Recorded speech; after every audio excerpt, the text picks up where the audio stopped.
Perfect. Yeah, you can start. Cool. Okay. Good afternoon, everyone. Welcome to this talk. So it's like a new series, I think, life in a series, I think. So we're doing what my life is like as a junior doctor in the UK. I'm going to take you through kind of my day to day, and yeah, exactly. So this stuff we're covering my day to day, what you think life as a junior doctor in the UK might be like compared to what it's actually like. The pros and cons, obviously, because you need to weigh them up to decide if you want to come here or not. And then the juicy parts, my salary, including my actual pay slips. Don't skip ahead because there's some minor important details in there. We're going to talk about the strikes as well, and why it's important, and hopefully they'll finish by the time you do come here, if you do decide to come here. We'll briefly talk about Wiston Hospital because obviously I know that a few of you that have applied, those of you in 6th year that have applied to Wiston Hospital have heard back. So like majority of you know already the what's happening with that. So we'll only touch on it briefly. I just want to mention to you why I'm talking about Wiston Hospital in specifically, and then we'll talk about the future and what you can do as students to prepare. Is that all right? Cool. Okay. So my day to day, what's important to know as a junior doctor in the UK is everything is split into three parts. Majority of it is ward work, and that's what you think of when you think of a traditional doctor, not the interesting stuff that you see on TV, but majority of the work is ward work. What I mean by ward is, so the whole hospital is split into floors. Obviously, each floor will have its own room, sort of, and in each room there's two sides, and each side has about, I would say, 18, 20 patients. So you have about 40 patients in each sort of massive room. And there's sections of rooms for different specialties, and you're assigned to each ward. So, for example, right now I'm a urology F1, so I work in the urology department, and that's one ward with a bunch of urology patients. But obviously, if my urology patient has a cardio condition and they start developing AF, then we're going to refer to cardiology. We'll get to more of that later on. But yeah, that's how it works. I'm assigned to one ward, and there's 2 years, obviously, as a foundation doctor. So as soon as I've graduated, I join the UK as a foundation doctor.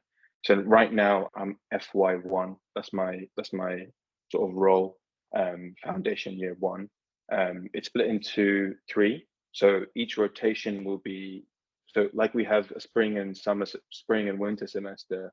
For me, there's three rotations, we call them. So each lasting about 4 months. So that totals in about a year. It starts in August, so that's when all foundation jobs across the UK starts. About I would say like first week of August is when everyone starts. There'll be a couple of days of very brief shadowing. We'll get to the shadowing part later as well. So there'll be a couple of days of very brief shadowing, and then you're straight in it right from the start, from the first week of August. And yeah, you do three rotations. My first two rotations were medical. They were both general medicine, even though the first one was a bit more endocrine related, and the second one was a bit more respiratory related. A lot of you, when you get assigned, if you do come to the UK, you're going to get assigned to specific wards that specialize in specific things. So, for example, right now I'm assigned to urology. I'm mostly dealing with urology patients and urological conditions like stones, retention, hematuria, and stuff like that. So it's you can get you're expecting to see similar cases day to day in the ward. And in medicine, it's 9 to 5. In surgery, it's 8 to 4, but it can vary. It can be from 8 to 4 or 8 to 5 as well. On calls. So on calls are the fun part. I'll get to that later. We have a separate section for that. And then the third part is the extracurriculars. UK is very, very, very big on extracurriculars. They care about it a lot. It's how you prove that you're committed to what you want to do for the future, and it never ends. So even when you're a consultant, they are obsessed with you, with your extracurriculars, and they're obsessed with you trying to self-improve yourself. So, okay, let's get that one by one. Okay, so ward work, what are you actually doing? Unfortunately, there we go. Okay, so ward work consists of a ward round. So you're not on your own, you're in a team. It will be you, a consultant, and probably another senior doctor. It's a lot of history taking and documentation. So investigative medicine, about 90% of your job, and this is not a joke, it's not an exaggeration, 90% of your job will include documentation. For legal purposes, you have to write down what you do on a daily basis, no matter how small it is. So for example, if someone tells you to take some blood and the patient has refused, you have to tell them, you have to write down that the patient has refused to take bloods, because then it's on you if the bloods aren't taken and turns out they have extremely high potassium and they end up dying or something. So documentation is very important for legal purposes and to protect you and to protect your team as well as patients. Documentation is a massive part of the job, and it's just, there's no way around it. You just have to do it. And yeah, history taking briefly. So I'm an F1, so I don't do much history taking because I don't see patients first. But as an F2, another added responsibility as an F2, so next year I'll be doing this starting from August, is clerking patients in. So I'll be seeing patients for the first time. You will not be doing that as an F1. You're not expected to see patients for the first time, especially in my hospital. I don't know the full details about other hospitals, but they don't expect you to clerk patients in, mainly because the first doctor that they see sets the diagnosis, sets all the scans, and they either deny or accept the patient into hospital. So it's a very important job. And yeah, so yeah. Prescribing medication, placing orders, a bit boring, but very important, and can get you into a lot of trouble if you do it wrong. So it's a highly important job, prescribing medications, especially. Placing orders, so bloods and scans. So when you ask to take bloods for a patient, it's not just you take their bloods and you send it to the lab. It's about what kind of bloods that you do. And usually we do the 3 routine bloods, which is full blood count, CRP, and what's the other one? Renal function. So USANES, so your urine function and your electrolytes. So those are the 3 basic ones that you do when someone asks you to take bloods. Those are the 3 you do.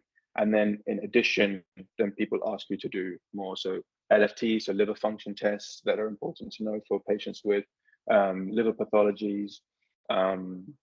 And yeah, scans. So majority of this is primary investigative medicine. So you need bloods, you need scans to figure out what's going on. So you'll be doing a lot of that as a junior doctor. You're the one placing these orders. You're the one requesting all of these things on the system and prescribing the regular medications as well as new medications. A very, very common one that you do. If we can do like a poll, it's too late for that now. Anyway, if anyone has the answer for this question, it's a very common medication. Almost everyone who comes to the hospital gets it.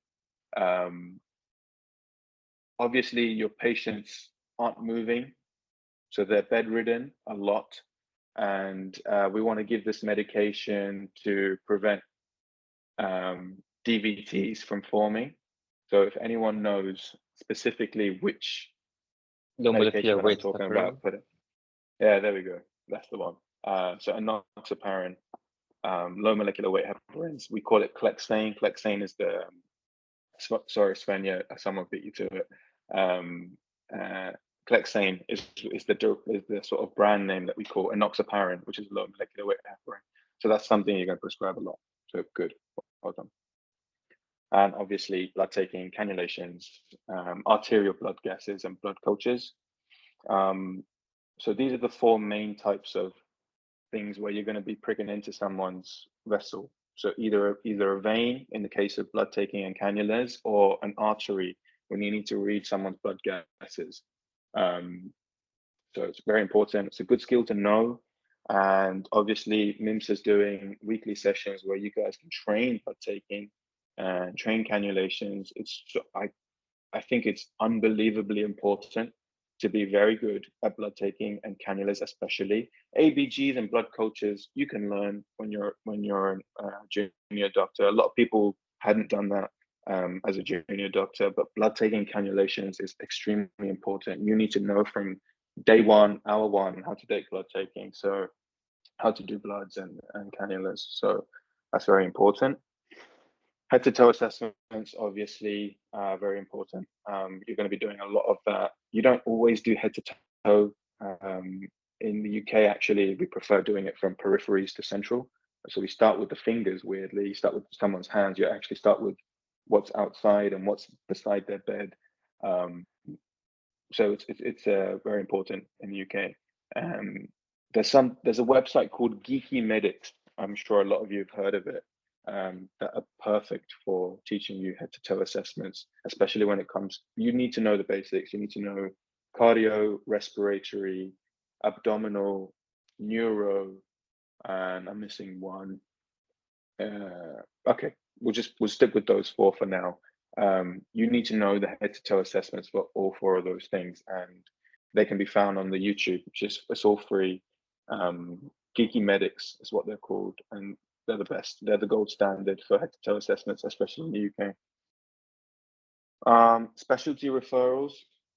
So obviously, like I mentioned before, I'm in urology, but if my patient develops a cardiological condition, I'm going to need to get cardiologists involved. So that's when you do a specialty referral. So we call it an SBAR. SBAR stands for situation, background, assessment, and recommendation.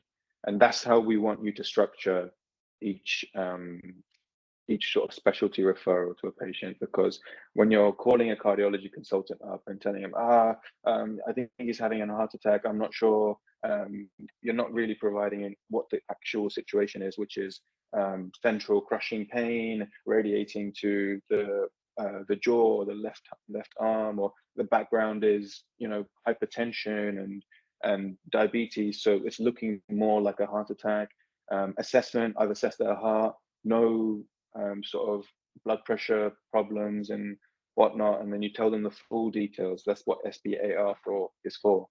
So you structure the referral perfectly, and then R is for recommendation, which is, I think this patient requires a cardiological review. Please come and have a look at the patient, see what you can do for them.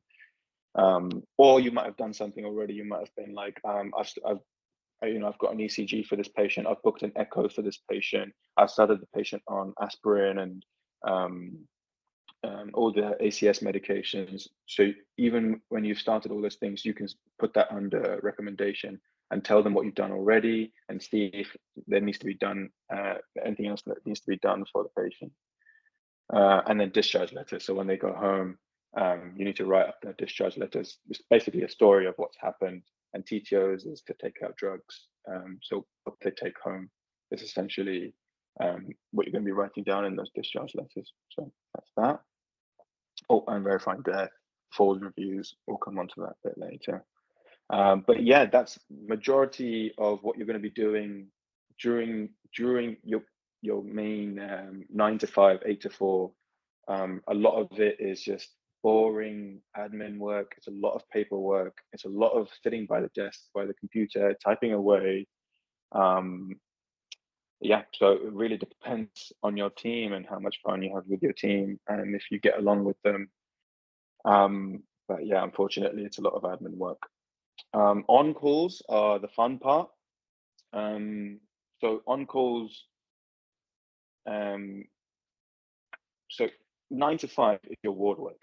Out of hours, you are on call. So not every ward has one doctor covering it. You'll be covering multiple wards. For example, if I'm on call, it was Friday yesterday. Yeah, it was Friday yesterday. If I'm on call, they would ask me to cover the 4th floor. There'd be about the 4A, 4B, 4C. So there'd be 4 wards in one floor that I would be covering, each of, God knows how many patients. So you're sometimes covering up to hundreds of patients.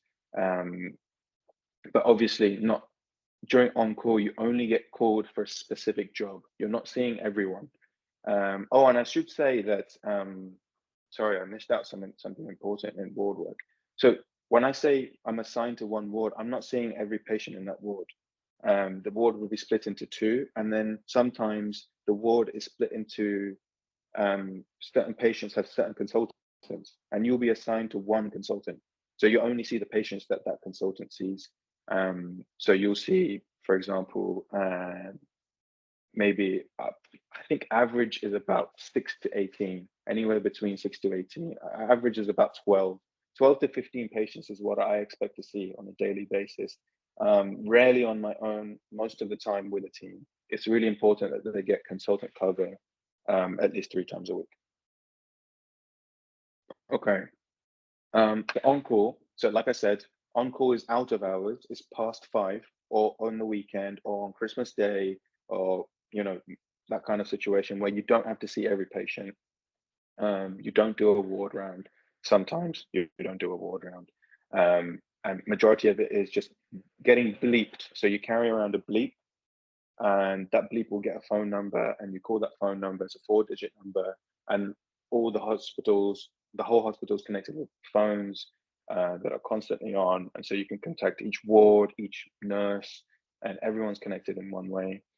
And you get called for each job. It's really, really important that you know your A to E's. I think when do you do acute medicine? I think it's 5th year. It's one of the best rotations in Bono, actually. They teach it very, very well, especially in the simulation center. I think it's 5th year. It's one of the best rotations. They teach you A to E very well. They teach you in the way that they want you to know in the UK. So they actually follow the UK algorithms, and it's taught really well. So that's really important that you know. And I think everyone should. It doesn't matter what year you're in. You should always be thinking about A to E. For those of you who don't know, A to E stands for airway, breathing, circulation, disability, and everything. E for everything else. So that's the order in which you go when you assess a patient. So when you get called for a job, that's the first thing you're thinking, A to E. And then obviously there are common acute medical scenarios. You're not going to get called for, oh, I don't know, doctor, I'm having, actually, no, you could get called for that. I was about to say, I'm having trouble sleeping. So for example, that might require you to prescribe some sleeping medications, or like a chronic situation, something that they've been dealing with for a long time. On-call jobs are acute, so that it's an issue that's happening right now. It's a new condition, so it's chest pain, it's hematuria, it's sudden breathing difficulties. We have something called, oh, I don't have it here. I'll write it down. It's called a NEWS score. So NEWS. That's what we use in the UK. It's called a National Early Warning Score. This score is scored out of, it can go up to the early teens.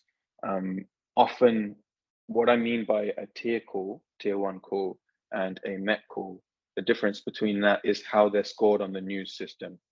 So they will check, the NEWS system basically checks the patient's airway, the patient's breathing, and the circulation, so blood pressure, heart rate, their respiratory rate, and it will calculate all of that and put it into a score, a nice simple single digit, or even sometimes double digit score for you. And it tells you how severe, how quickly you need to see this patient. So anything a 6, and this is only a Wiston thing, I'm pretty sure. So it's a tier 1 call. So only I deal with that.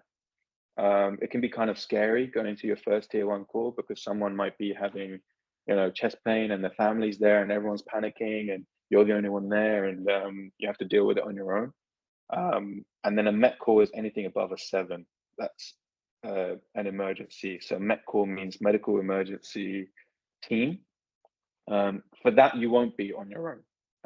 So for NEWS, when they're scoring NEWS over 7, calculated by the A to E, you won't be on your own. That is a medical emergency. And sometimes it's a bit of it's not really an emergency. They're not dying. but they could be if you don't attend. That's why they put that call out, and a bunch of team members come together. There will always be a senior doctor. You're not expected to tend to the patient on your own. In fact, we'll get to that later. We'll get to Wiston Hospital in general later. But yeah, you never attend met calls on your own. You do. But yes, it's very important to make yourself aware of the common acute medical scenarios, especially once you start getting into pathology and pathophys. You'll know what the important ones are. You know what needs to be attended to right away. Yeah, if you know the algorithm, if you've seen things, if you see it over and over again, and you know the management plan, you know exactly what to do. You'll be able to figure it out. So if someone has chest pain, obviously, so I'm going to stick to chest pain as like a good example. So if someone has chest pain, you're going to need an ECG. Obviously, you're going to need the troponin levels. You need to figure out if this is actually a heart attack or if it's something else. It could just be pleuritic chest pain. It could be something to do with their respiratory system. So yeah, and then everything else on call, it could just be any random job. It could be, this guy is constipated, prescribe him some laxative. This guy is not sleeping well, prescribe him some sleeping medication. But it's not just prescriptions. It could just be, oh, this guy has a temperature spike and we don't know if there's any microorganisms growing in his blood. So we need to do a blood culture. That could be a job that you'd have to do overnight. And I should say my working hours, I forgot to say this in ward, my average working hour per week is about 44. I don't know specifically. They say it's a 40-hour working week, but it's not. It's about 44 to 48. 48 is the max that you can have, I think. I'm pretty sure. Very rarely it will go above that, but then it's compensated. So if you have a really, really tough week, they'll give you a very nice week after it. We'll come on to that bit later. But yeah, sticking with on-calls, another thing is cardiac arrest. You will never, ever, ever attend a cardiac arrest on your own inside a hospital. You might be the first one that gets there, that's fine, but you will always finish a cardiac arrest call with a massive team. It won't just be you. So it's not that scary. You'll do your ALS training. Well, you'll do some sort of life support training. So you will know the basics. It's very scary attending your first one. It's very scary doing your first chest compressions. It's very scary for patients to die in front of you. But yeah, you'll get used to it, and you're with a big team and there's a massive support. And then the big thing is always escalate. You're not expected to do this on your own, especially as a junior doctor. Even seniors escalate. There's no shame in it. Always, always escalate if you're not sure. Even if you are sure, always escalate. Just be like, hey, I've done this and this for this patient, just to make sure that your management plan has been perfect. Oh, wow. Okay. Let's get going. Okay, extracurriculars. Like I said, UK is very big on extracurriculars. It's important to do your teaching. It's important to do your audits. I think MIMSA is a very, very, very good thing to be doing as a student. Even if it isn't MIMSA, then you can just do extracurricular activities, show some sort of leadership, show that you work well in a team. This is all really important for your portfolio. And the UK is very, very focused on this kind of stuff, especially if you're in education somewhere and you've been leading an education team. And if you've been leading this for a very long time, that scores very highly. And I think a big factor of, it's helping me today. Lessons I've learned from leading these MS team calls, or teaching people on a weekly basis, or doing their quizzes and whatnot. It's very useful, and they love stuff like this for their e-portfolio, especially in the UK. I don't expect you to be doing audits as a student. You can do, it's bonus points. It's always going to look good if you've already done an audit as a student, but I don't expect you to. No one expects you to. Yeah, it's just a bonus point. Presentations, please get used to doing oral and poster presentations. You have to be able to speak in public. You have to be able to raise your voice. You have to be able to speak to many people as a doctor. So if you're feeling shy, if you're if you know that you're not able to speak to a public, then you have to get used to it. There's just no way about it. You have to do presentations as a doctor at some point. Research papers, they're annoying. I've never been involved in one, but unfortunately, I know I have to at some point. I know that there have been a couple, maybe just a handful of students that have already been involved in research papers in Mazurek. It's it's amazing that you can do, but I don't expect you to. And it's really difficult to get into one as well. They mainly expect junior doctors to be doing that. And then e-portfolio, that's where everything goes on to. Cool. Pros of working in the UK. I'll start you with the positives and then bring you back down to earth. Okay. Saving lives in the NHS. So obviously we're spending 6 years as medical students just sort of sitting exams and going to libraries and having fun. And, you know, for majority of you, you've been dreaming about saving your first life or making a difference in someone's life. So that's obviously that's not specific to the UK, but if you're working for the NHS and providing free healthcare, underlined free there, it's immensely satisfying because you're providing someone with a basic human right. And you're the reason why they can go home, and you're the reason why they're fit and well, and you've helped with their ailment, you've helped with their treatment, and that can be extremely satisfying, especially if you're working in the NHS.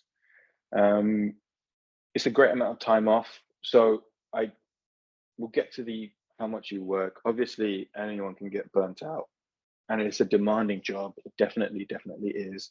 But if you're working in the NHS, you're not actually overworked. I don't believe so. None of my friends feel overworked. There are definitely times where they feel stressed and they feel like they've been overworked for a short amount of time, but then you get a lot of time off. So I get 10 days per rotation off. That's 30 days in a whole year. So I'm not working 12 months. I'm working 11 months out of an entire year. It's really important to use that time off. Obviously, you get weekends off. Every 5 weeks, I will work one weekend. That's your rota. That's what it will be. Every 4 to 5 weeks, you will work one weekend. But most of the time, you get weekends off. And we'll come on to Wiston Hospital later, but there's plenty of time off. You get study days, you get teaching days, you get, obviously you use up your sick leave. You're not going to be able to stay healthy for an entire year. You can have some personal time off. You can have weekends off. And I said, annual leave, 10 days per rotation. That's 30 days in a whole year. That's pretty good, in my opinion, especially compared to some other countries. Yeah, big thing in the UK. A lot of people, the reason why they want to come to the UK is every door is open for everyone. It's not limited to anyone. You don't need to know people. It's not pulling strings and here and there and speaking to specific people. I know it can be at the start, but once you're here, opportunities are everywhere. Every door is open for research, presentation. Everyone is willing to help. You just need to ask. And yeah, there's plenty of opportunities available for everyone. I would say the best thing about the NHS is its dedication to self-improve. They're constantly under review of themselves. So as many complaints as they get, they're at least filing it, they're at least recognizing it, and they're at least trying to figure out how we can improve on them. I just think it's one of the best. It could, not even in the healthcare system, I'm talking about all types of systems everywhere. I did watch some videos, and now I'm inside it as well. So I'm talking from an insider point of view. They're obsessed with self-improvement, and it can be really, really useful as a doctor and as a patient. NHS pension is very good. It's one of the best pension schemes, and it's discounts. Yeah, you get discounts on Nando's, on Odeon, random things. It can be it's a small discount, but it's a small positive. Ice cream shop structured training. What I mean by that is you get to try every flavor. Like I said, I've been in endocrine, I've been in respiratory, I've been in neurology. Next year, I'm going to have cardiology, I'm going to have rest, I'm going to have geriatrics. So I get a bit of everything. Obviously, I've asked for my things to be more internal based, but people have asked for, people that have graduated from Bono have asked for plastics, they've asked for A&E, they've asked for gynecology. You can ask and you can most probably get what you want. And so it's like you get a better taste of everything, see what you like. I don't know if other countries work like that. I'm not sure, but it's amazing that in the UK, you still have time to play around before you fixate on one thing. So you get to try many different things. Even if you don't have a rotation, say I want to do cardiology, I don't get a rotation in cardiology, I can still do a taster week. I can still ask them for time off, say I'm not coming into work for the next week or 10 days, I'm going to be in cardiology, please can you provide that for me? They will happily do so. It's called a taster week. So yeah, it's incredible that they can provide you that many options. So I think training, especially FY1 and FY2 in the UK, is very desired for that reason. Especially Europeans who intend to go back to Europe, they might not necessarily get those opportunities at home. So they come to the UK, train here, figure out what they like, and then go back. Chance to be a brilliant, well-rounded doctor and assistant providing high quality care. Obviously, you're going to be able to say that about any system, anywhere, in any country, if you're positive. But I definitely believe it in the NHS. I definitely think it's a pro working in the UK. And for those of you that care about this, it's a diverse workplace. It definitely is. A lot of nurses are foreign, a lot of the doctors are foreign. I would say only about 50% are actually, 50% of the whole healthcare workforce in the hospital is actually British. The rest are from all over the world. You have an extremely diverse workplace, many different languages, many different cultures. It's very nice, actually. But yeah, it's one of the pros. And let's get into the negatives. We'll get to the money part later, but yes, you are underpaid. It's a big factor for why people don't come to the UK. It's the money. So money is very important to you. Unfortunately, I do have to put it into the cons. We'll talk about it later, obviously.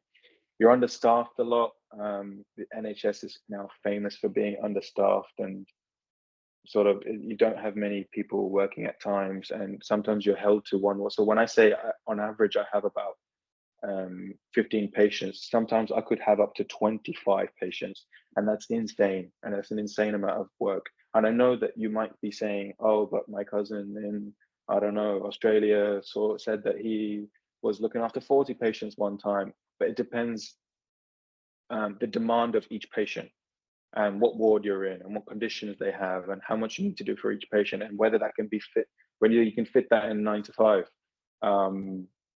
But my impression, my sort of opinion, and I would say it's a common opinion, is that majority of the wards, majority of the cases, people are understaffed a lot of the time. You need more help, you need more bodies, but it's a case of government investment. Underappreciated, 95% of your job is thankless. It really is.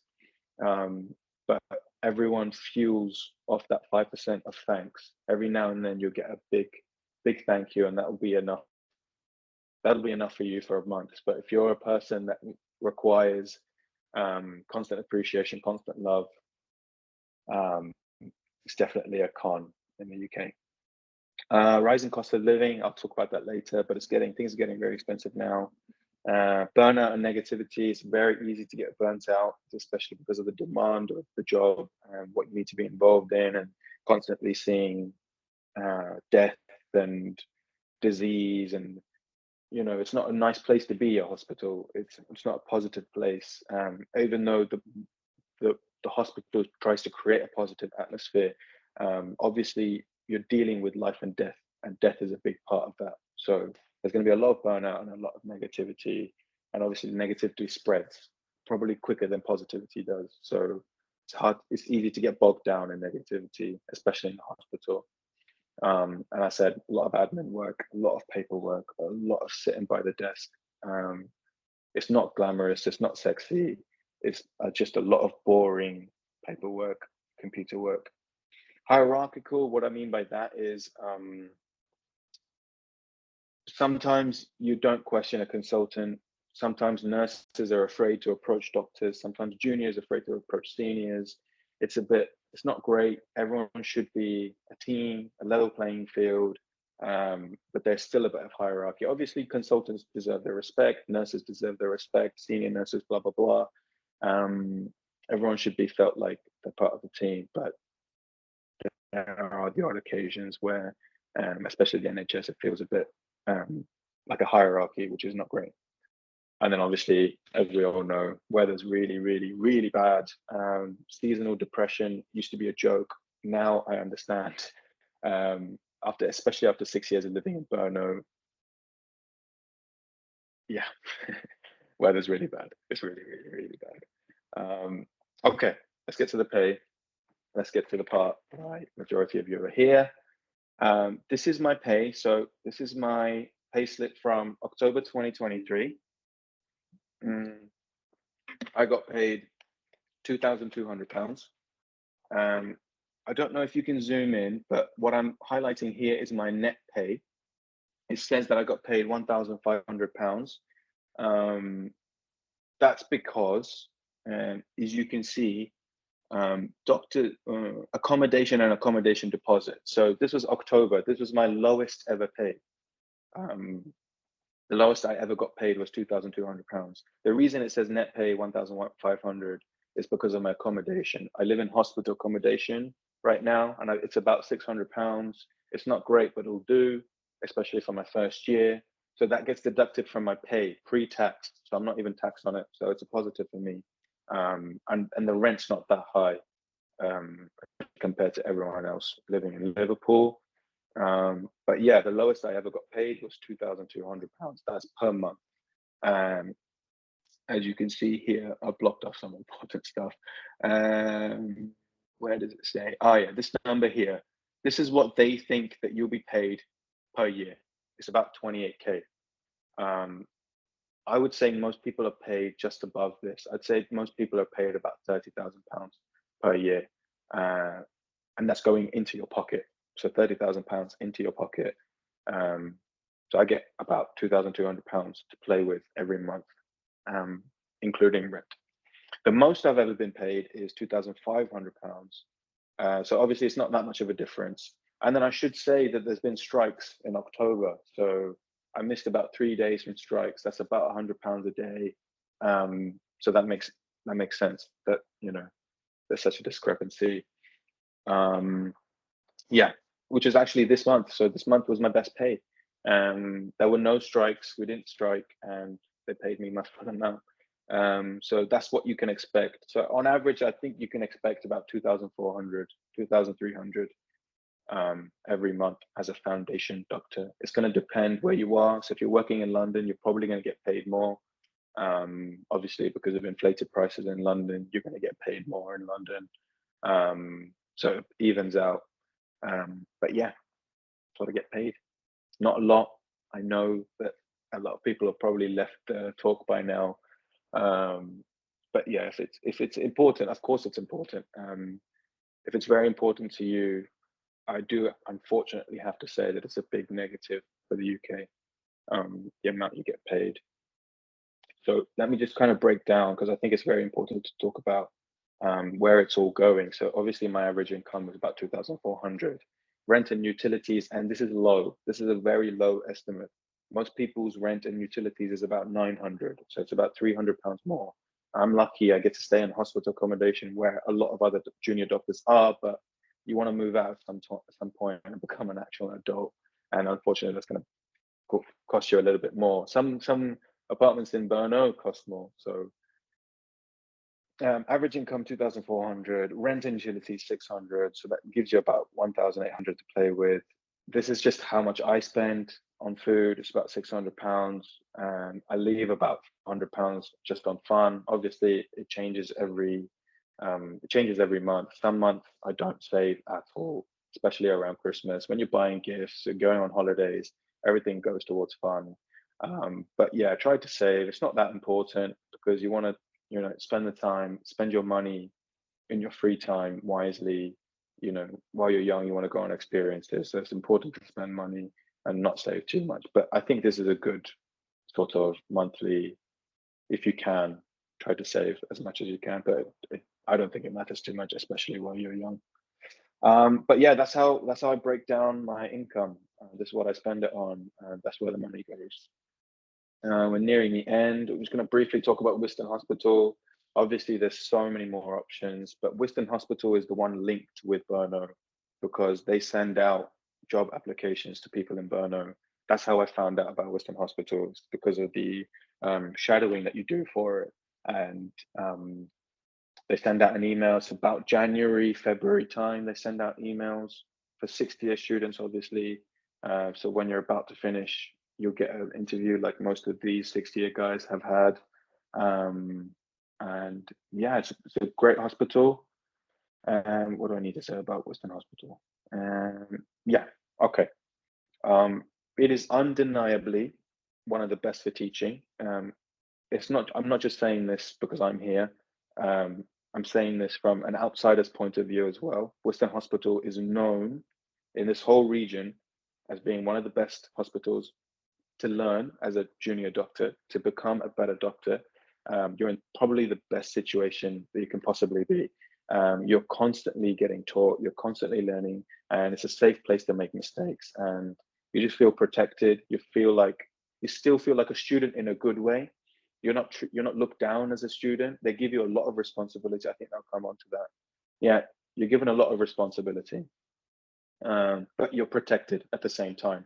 I've heard plenty of horror cases of people going to London specifically, and you're expected to do a lot. And if you make mistakes, it could be a detriment to your career, or at least in the short term. So Wiston Hospital, best place for teaching. You constantly get taught. I get full teaching days. I get a teaching day every month. I get teaching on my ward. During the ward round, I get taught. So consultants are expected to teach. They're not just primarily there as physicians, they're also teachers. So they're expected to teach you during the day and after the day as well. So Wiston Hospital has this unique mirrored program. So I keep saying I'm a foundation year 1 doctor, but actually my title, as you can see on my payslip, it says junior clinical fellow, and it's essentially the same thing, but legally they can't call you that. So if you want to apply as an actual junior clinical fellow, then you can do so as a standalone FY1 or as a standalone FY2.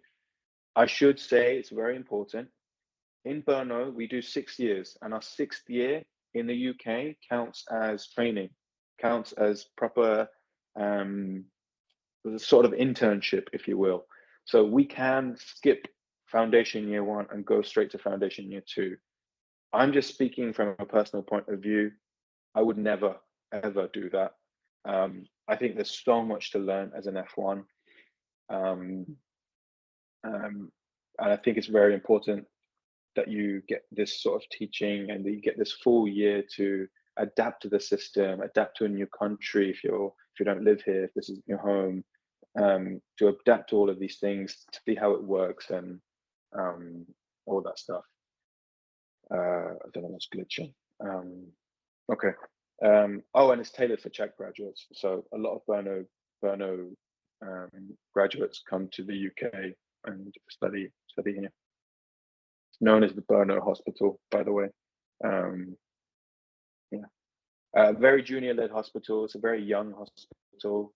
I think that's a positive and a negative, obviously, but it feels very young, feels very youthful. A lot of most of the doctors are. I mean, it's a very junior-led.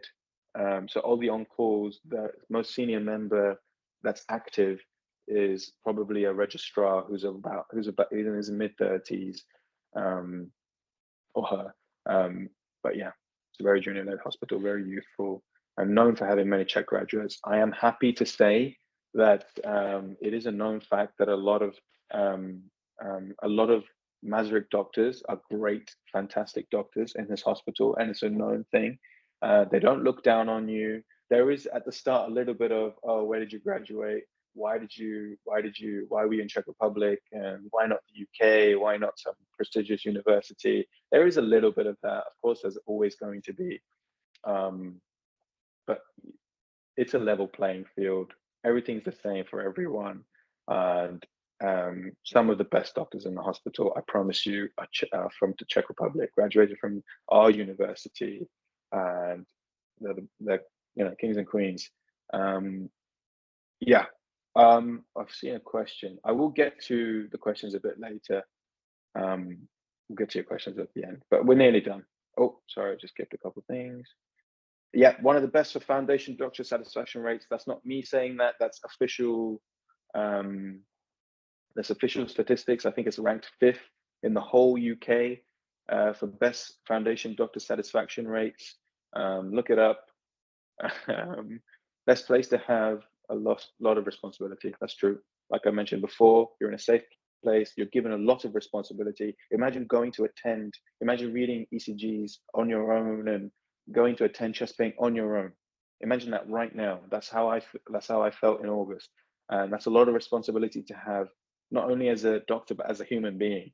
But you do so as in a safe environment. You're always allowed to escalate. There is no shame. Everyone will always answer your calls, and yeah. So a lot of responsibility, safe environment, safe place to make mistakes. You're going to make mistakes. Of course you are. I've made plenty of mistakes, some of them very bad, but you're always able to learn from them. It is inevitable as doctors to make mistakes, almost inevitable. But the important thing is that you learn from them, and there are plenty of safeguarding. So it's not just you can't just make a mistake and then the patient's dead and whatnot. There'll be plenty of gates in between you and a dead patient, to protect you from that and to protect the patient from that. So there'll be pharmacists check the drugs you're prescribing. There'll be a senior to make sure that you're not messing up the diagnosis and sending the referral to the wrong place and all that stuff. There's a consultant looking after every patient who's responsible for the care of that patient. So yeah, safe place to learn. What I mean by future is, I think I'm talking about my future. So next year I'll be an F2. I'll be on the take, which means clerking patients in, and I'll be leading met calls.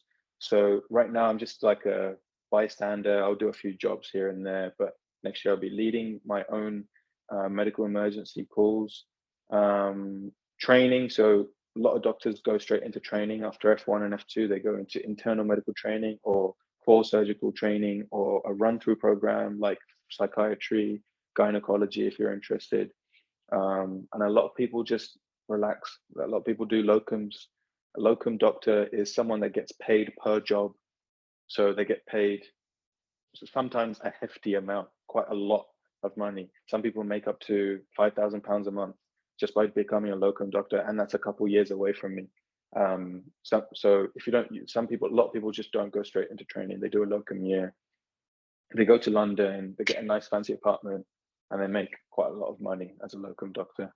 And no, training doctors won't earn as much as locum doctors, but locum doctors do not have a contract, and it's not set in stone. So you are making more money as a locum doctor, but you don't have a contract, and they could just turn around one day being like, we don't need you anymore, and you don't come into work, and you're unemployed.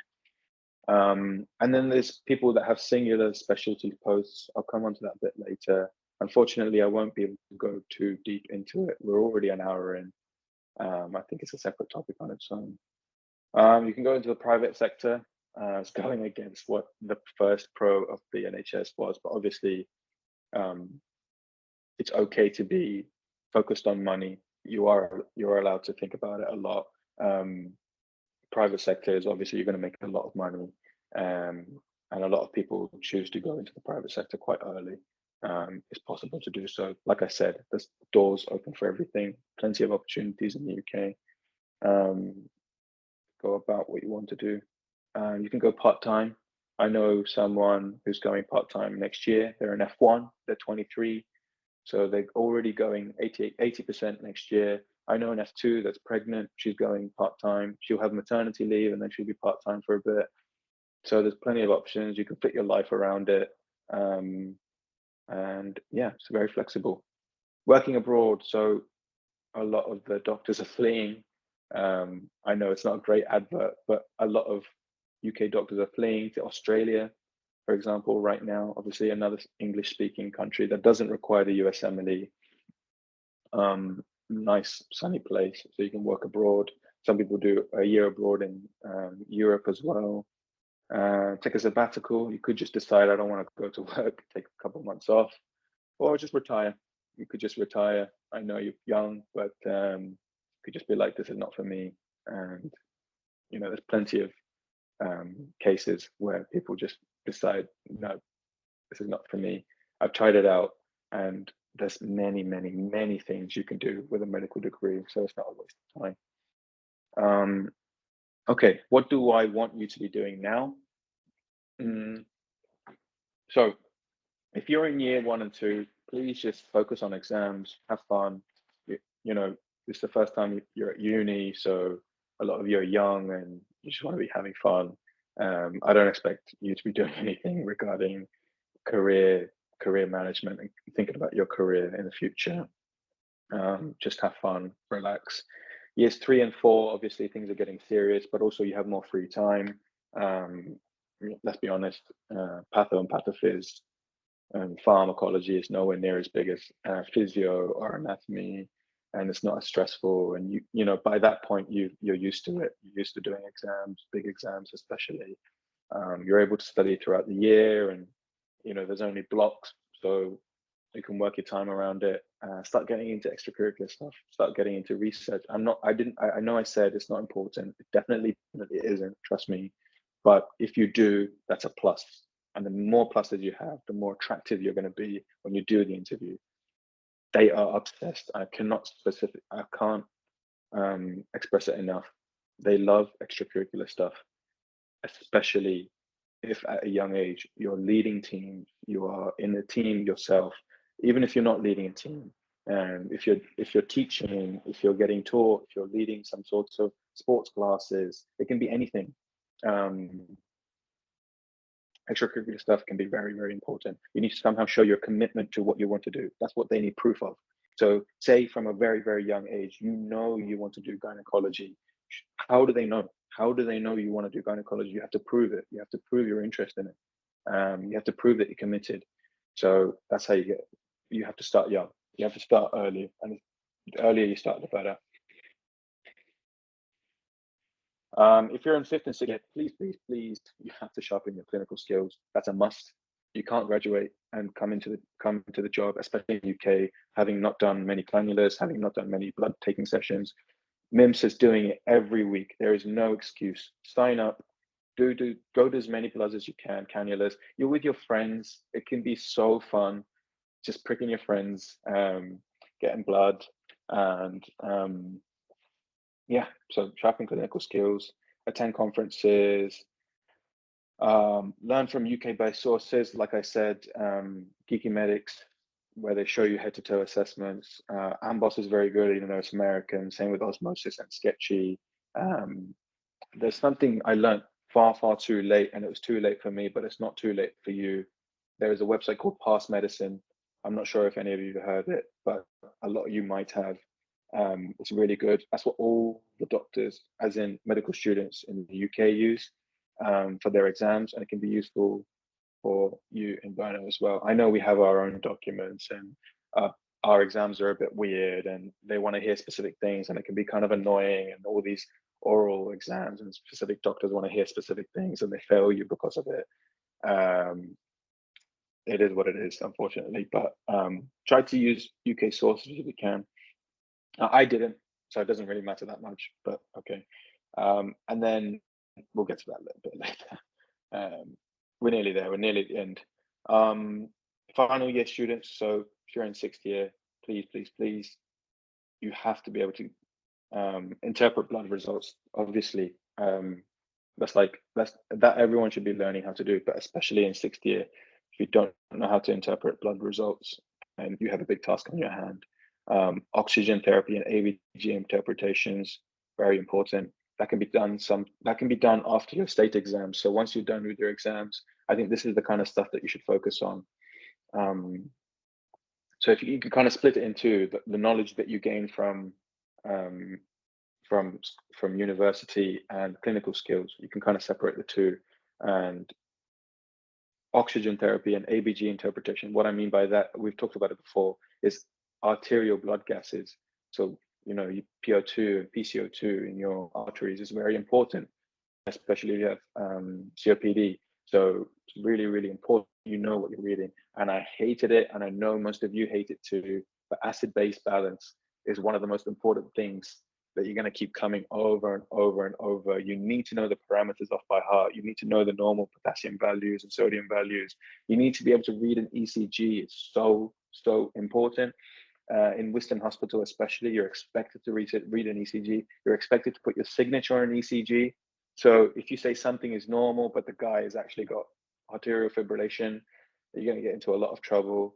So what do? You escalate, but you're expected to read an ECG. You're expected to read an X-ray to a certain extent, obviously.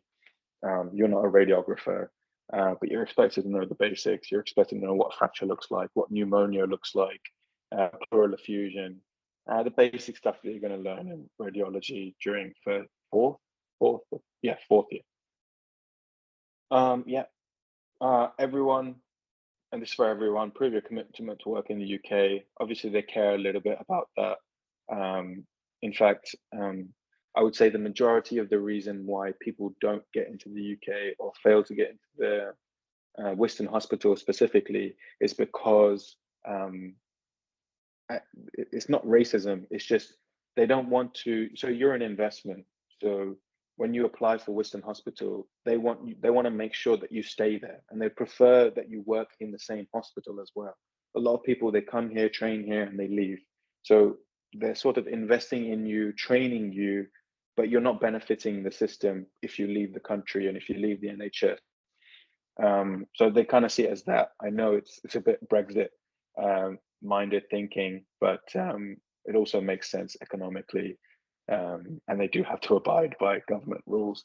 So that's why I think it's important to prove your commitment to working in the UK to a certain extent by attending seminars, going to the UK, doing your shadowing there. Like I said, work experience, conferences, improve. And NHS core values, they love that stuff. They love it so much. And if you know it off by heart, and if you know it and you practice it, and you've somehow got proof that you practice it on a daily basis, even as a student, they'll love you for it. And yeah, cool.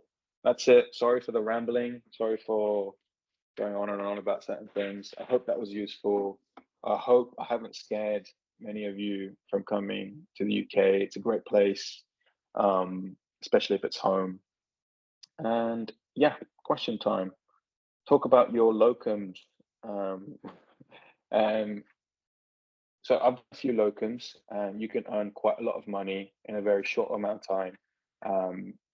So I've been striking every time there's been strikes, but one episode where there were strikes, I didn't strike. I did locum shifts during the strikes, and you can earn a lot of money. So I earned 2,500 in 1 month. In 3 days, I was able to earn £1,000, and that's post-tax. So it can be very valuable doing a locum shift, especially on your time off. But I encourage you to take your time off. Please don't be doing a bunch of locum shifts, especially when you're young. Money will come later, but this time while you're young, definitely won't. So I haven't done many locums myself. The money is lucrative, especially when you want to go on holiday or save up for a car and save up. Oh, I should mention, I don't have a car. So obviously that's a big expense that I don't have. And next year when I get the additional 300, 400 pounds per month, then obviously that might go to a car.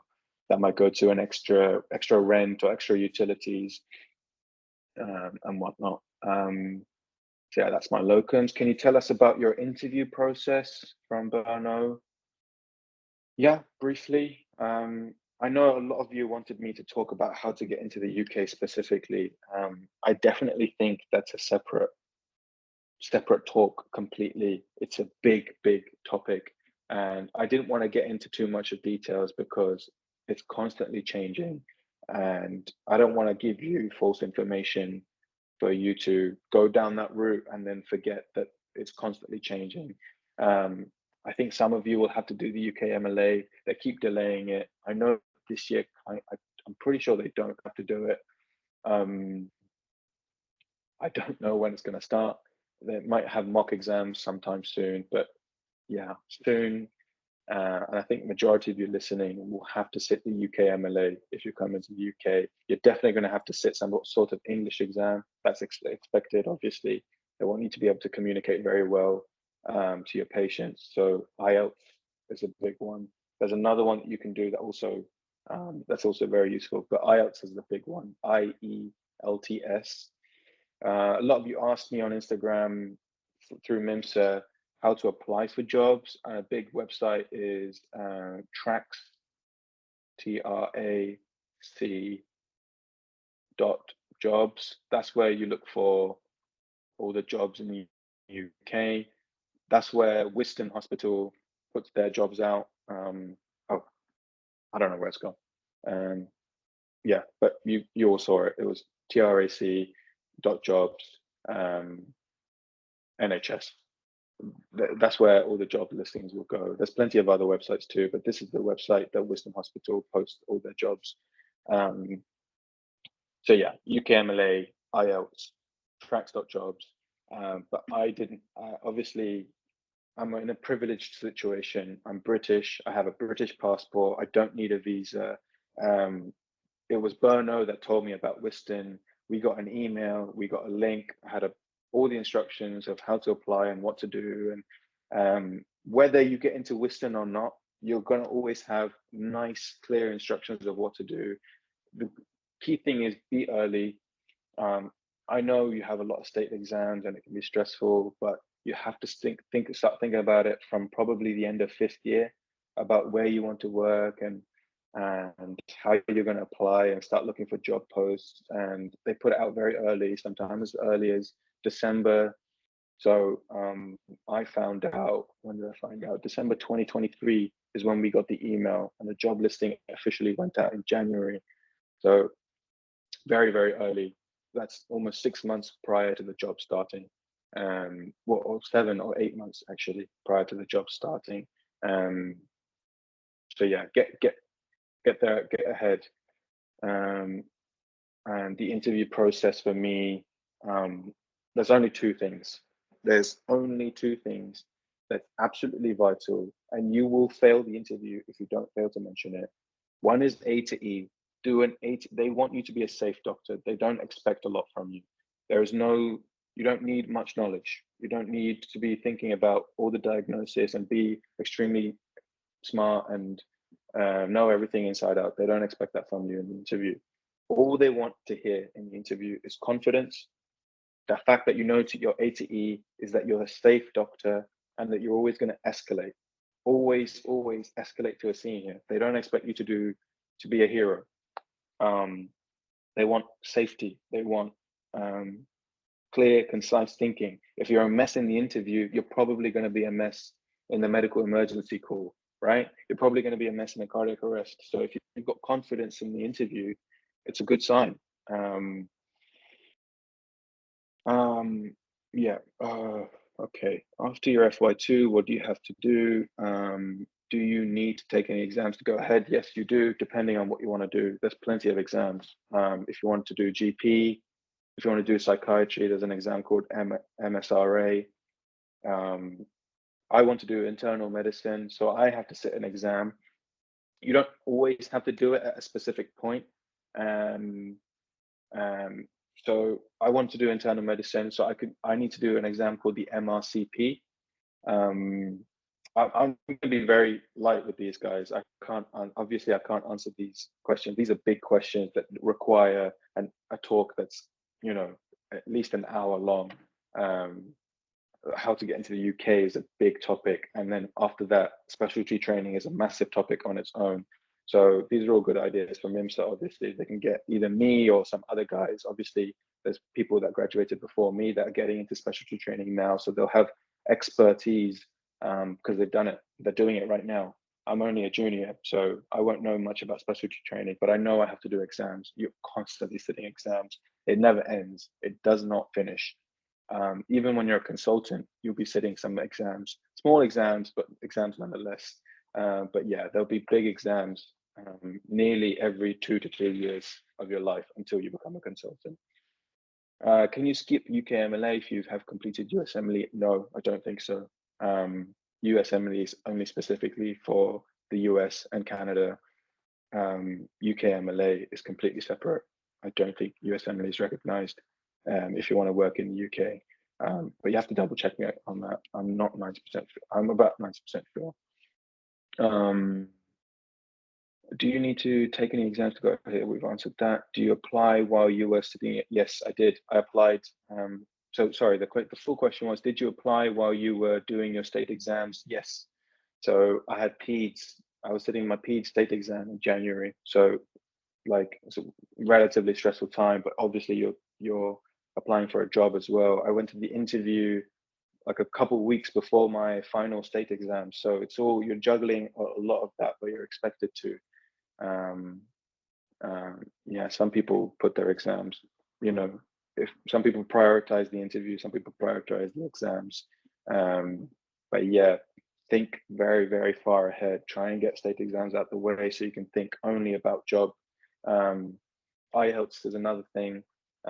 Obviously, for a lot of you, English isn't the mother tongue. So IELTS is actually a proper exam for all of you that you have to study for.